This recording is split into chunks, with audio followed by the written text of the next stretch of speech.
In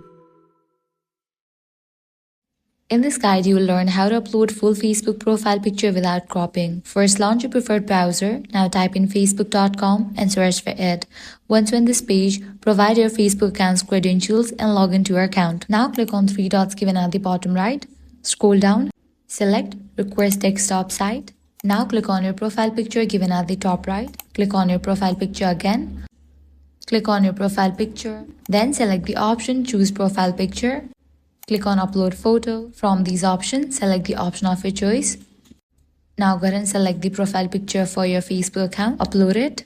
Click on Save. Just for that, your new profile picture has been updated. Now what you will need to do is click on your profile picture.